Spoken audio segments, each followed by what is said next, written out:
अब तो पूरा का पूरा बॉलीवुड जो है that is being dominated by the particular community and they are acting against the majority of the cities of this country. ये हिंदू विरोधी जो चीज है, ये जो बॉलीवुड में चल रही है, वही चीज जो आकर के महाराष्ट्र गवर्नमेंट के अंदर हो रही है, और वही चीज जो है इसके अंदर आपका महाराष्ट्र पुलिस में भी हो रही है। बल्कि मुझे बड़ी शर्म आ रही है जब मैं सोचता हूँ जो हमारी एनपी वो नारकोटिक वाले हैं, उन्होंने भी जितनी अरेस्ट की हैं उसमें ज़्यादातर जो है ना they belong to the majority community, और उन्हीं की डायरेक्शंस के ऊपर, उन्हीं के इंसाइटमेंट के ऊपर जो महाराष्ट्र गवर्नमेंट है, जो उनके उद्धव ठाकरे जी हैं, वो हिंदू विरोधी एक्टिविटी कर रहे हैं। अपने जो उनके स्वर्गीय बाबा ठाकरे थे, उनके जो रास्ते थे उनको उन्होंने बिल्कुल विपरीत कर दिया है। लोग अभी भी उनके पिताजी के लिए नतमस्तक होते हैं, परंतु जहां उद्धव ठाकरे की बात होती है, एक बच्चा उन्हें गालियां दे रहा है, वो कहता है हिंदू विरोधी है। इसकी कोई गारंटी नहीं है, हो सकता है कल ही यहाँ पे प्रेसिडेंट रूल लग जाए। और बल्कि मैं तो ये अपने जो होम मिनिस्टर है उनसे बड़ी गुजारिश करता हूँ कि वो इस महाराष्ट्र के अंदर तुरंत एक प्रेसिडेंट रूल लागू कर दे, क्योंकि यहाँ पे लॉ एंड ऑर्डर की सिचुएशन बहुत ज़्यादा खराब है। यहाँ किसी को जस्टिस नाम की चीज़ नहीं मिल रही है। नमस्कार, स्वागत है आपका हमारे चैनल पे। जिस तरह से महाराष्ट्र की जब बात होती है, महाराष्ट्र में जिस तरह से जो ये पुलिस का जो मामला है और पुलिस का जो वहाँ पे क्राइम हुआ है, चाहे वो बॉलीवुड में ये जो सुशांत सिंह राजपूत और दिशा सालियान से लेकर के तमाम पॉलिटिकल जो वहाँ पर जो ऑफेंस हुए हैं बॉलीवुड के अंदर में, उसकी जांच को भटकाने के लिए, और जबकि उस जांच को भटकाने का पूरा प्रयास किया गया है राजनीतिक स्तर पर, तो महाराष्ट्र सरकार उद्धव ठाकरे इसलिए बौखला गए और वो इस तरह से जो ये सरकार का विरोध करते हैं, नरेंद्र मोदी और बीजेपी का विरोध करते करते वो अपने जो उनकी अपनी सोच थी, शिवसेना के जो थॉट था, जो हिंदुत्व का थॉट था, उसको भूल गए और वो इस तरह से बयानबाजी करने लगे कि जैसे कि माने हिंदू विरोधी हो गए हैं। जो लगातार जो वो हिंदू विरोधी बातें कर रहे थे, उसे ये लग रहा था कि इनको हो क्या गया आज। तो इसके साथ में हम आज हमारे साथ जुड़ रहे हैं एसटी बिल्ले जी, जो एडवोकेट भी हैं और हिंदू संस्कृति के बारे में अच्छा खासा ज्ञान रखते हैं, और उसमें जो है उनका अपना एक बहुत बड़ा अध्ययन भी है। तो सर, हम आपसे पूछना चाहते हैं कि जो उद्धव ठाकरे किस तरह से जो है उनके पिताजी की जो विरासत में उन्होंने जो गद्दी प्राप्त की और वो मुख्यमंत्री बने और शिवसेना के मुखिया हैं, वो इस तरह से जो हिंदू विरोधी बातें करते हैं, मंदिर नहीं खोले जा रहे हैं और इस तरह से बातें करते हैं, वो सेकुलर हो गए हैं जैसे कम्युनिस्ट लोग बात करते हैं। तो आपको क्या लगता है कि ये जो इंस्पिरेशन है, it is the gateway of India, it was the gateway of India and it will be A gateway of the India. जो भी फॉरेनर्स आए हैं, आताताई जो भी हिंदुस्तान के अंदर आए हैं, उनका मेजर जो एंट्री पॉइंट था वो बॉम्बे था, एक्सेप्ट ब्रिटिशर्स जो कि कलकत्ता साइड से आए हैं, और जितने भी मोहम्मडन्स आए हैं, मुगल्स आए हैं, वो सारे उसी साइड से आए हैं। उद्धव जी जब वो पहली बार पब्लिक के सामने आए दशहरे के मौके पर, मुझे बड़ी शर्म आ रही थी। मैं जब उनके सुन रहा था उनसे कि साहब जो हमारे प्राइम मिनिस्टर हैं वो अपना काम कर नहीं सके, लोगों से थालियां बजवा रहे हैं, तालियां बजवा रहे हैं, घंटी बजवा रहे हैं, शंख बजवा रहे हैं, ढोल पिटवा रहे हैं। अरे भैया, अगर कोई एक पब्लिक ओपिनियन गेन करने के लिए अगेंस्ट ए पेंडेमिक अगर स्टेप के स्टेप उठाता है और से सारी पब्लिक यूनाइट होकर के उस महामारी से लड़ती है, तो what was wrong in it? अरे भैया, अपने घर में तो झांक लो। You are the number 1 in कोविड-19 केसेस एंड द कैजुअलिटी। जब तुम खुद नंबर 1 हो, आपकी पॉपुलेशन कितनी है और आपकी डेथ कैजुअलिटी कितनी है, टोटल नंबर ऑफ आपके कोविड-19 के केस कितने, अगर आप उनको देखोगे तो आपको बड़ी शर्म आएगी।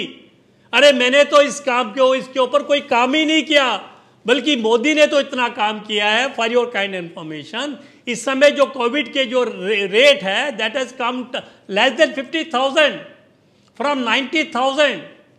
ये धीरे धीरे समाप्त हो रहा है और हमारा रिकवरी रेट भी 90% से बढ़ चुका है, जबकि पहले 50-60% होता था। तो we should congratulate and thanks to the prime minister for making such fantastic work in this regard. अब देखिएगा, मैं तो इस बात को भी कहते हैं जीएसटी जो है ना वो फेलियर हो चुका है। अरे भैया बताओ तो दो कैसे जीएसटी फेल हो चुका है।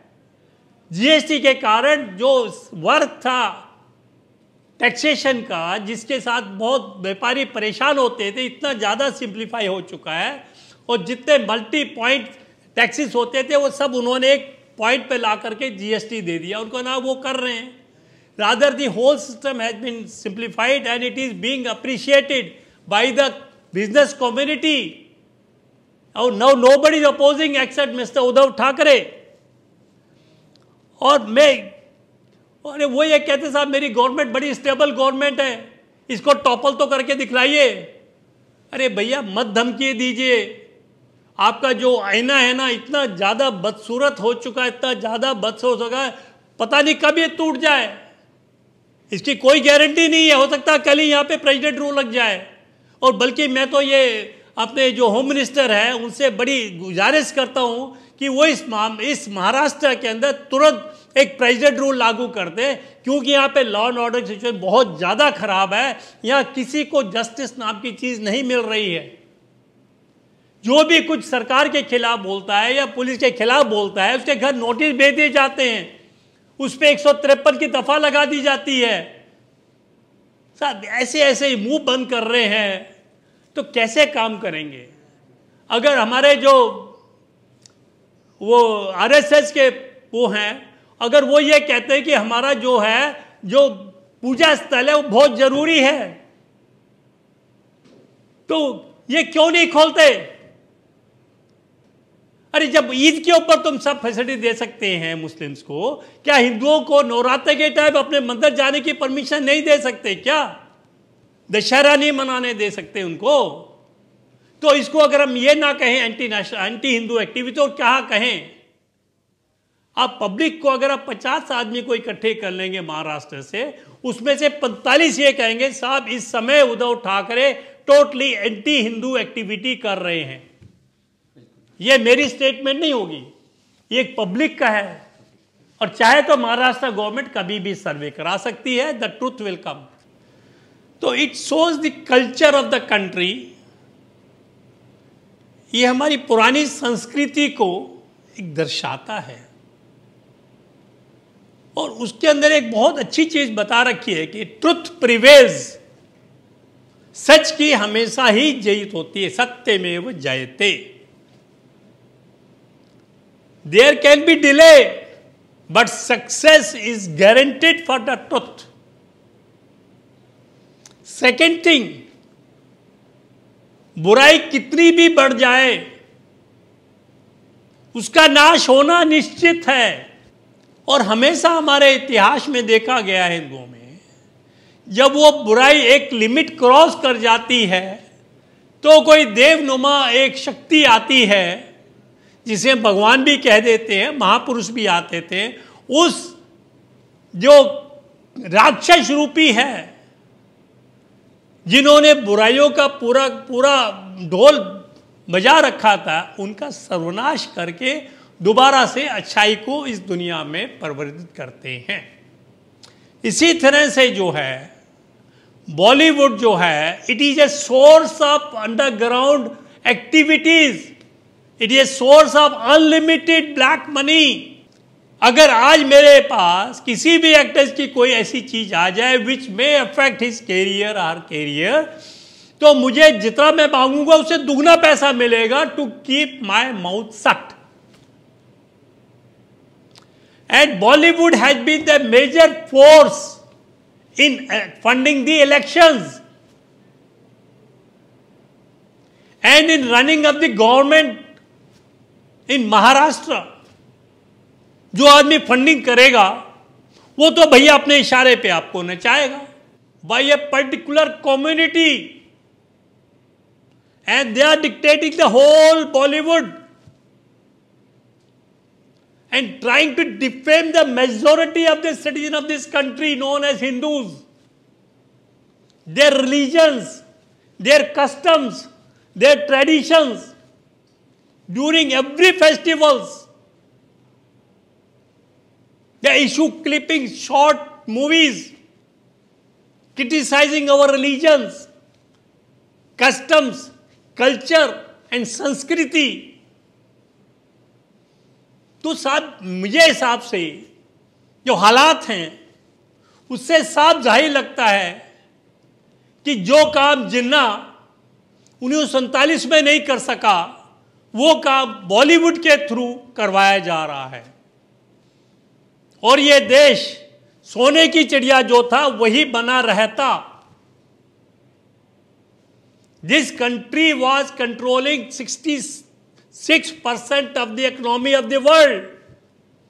और आज देख लीजिए साहब, हमारा बजट हमेशा डेफिशिएट जाता है, फॉरेन एक्सचेंज डेफिशिएट रहता है. We are seeking loan from different countries. तो मेरा कहने का मतलब सिर्फ ये है कि ये जो बॉलीवुड है इसका एक ही ऑब्जेक्ट है, किसी तरह से इसके अंदर एक कम्युनल बायस क्रिएट किया जाए, क्योंकि हिंदू जो है बड़े सहनशील हैं. फॉरगिवनेस उनके अंदर कूट कूट कर भरी हुई है और माफ करने की भी उनकी जो शक्ति है वो बहुत ज्यादा है. अभी आप नवरात्रों में देखिएगा, हमारे हिंदुओं में वो डांडिया खेला जाता है जिसके लिए डंडी की जरूरत होती है. हीरोज फिल्म्स डिस्ट्रीब्यूटर्स हैं, बहुत मानवीय हस्ती हैं, उन्होंने एक निकाल करके व्हाट्सएप पे और भेजा है, ट्वीट किया है, जिसके अंदर लिखा था you need dandies to play dandiya. और यहां सलमान की वो लगा रखी थी फोटो, कहता I too have got one डंडी. बताइए साहब, what respect they are giving to the Hindu traditions. अगर इसी तरह से हम लोग उनके रोजे को जाके क्रिटिसाइज करें कि रोजों का मकसद क्या है. अब तो पूरा का पूरा बॉलीवुड जो है that is being dominated by the particular community and they are acting against the majority of the citizen of this country. ये हिंदू विरोधी जो चीज है, ये जो बॉलीवुड में चल रही है, वही चीज जो आकर के महाराष्ट्र गवर्नमेंट के अंदर हो रही है, और वही चीज जो है इसके अंदर आपका महाराष्ट्र पुलिस में भी हो रही है. बल्कि मुझे बड़ी शर्म आ रही है जब मैं सोचता हूं जो हमारी एनपी वो नारकोटिक वाले हैं, उन्होंने भी जितनी अरेस्ट की हैं उसमें ज्यादातर जो है ना they belong to the majority community.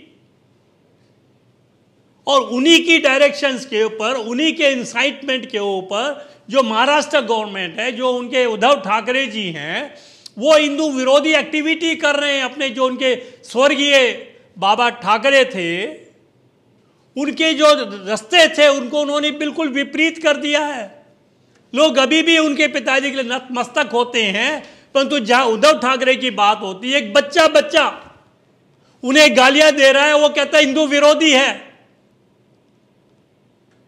अरे तुम्हारे 15 पुलिस वालों के सामने हिंदू के 3 वो बेचारे एक संत थे, उनकी उम्र सीनियर सिटीजन थे, और एक किसी की एक वो लास्ट सेरेमनी में जा रहे थे, उनको आपने पब्लिक लिंचिंग कराया 15 आदमी ने सामने खड़े होकर के. और महाराष्ट्र गवर्नमेंट के पास इतनी फुर्सत नहीं है कि उसको प्रॉपर चार्जशीट इन टाइम पेश कर सके. उनको बेल ग्रांट करवा दी है because the chargesheet was not filed in time. और महाराष्ट्र में इतना टाइम है कि एक दिन के अंदर 1000 FIR कर दी against all the employees of the Arnab Goswami of the Republic TV. Total Maharashtra police and Maharashtra government is acting in a way which is anti Hindu.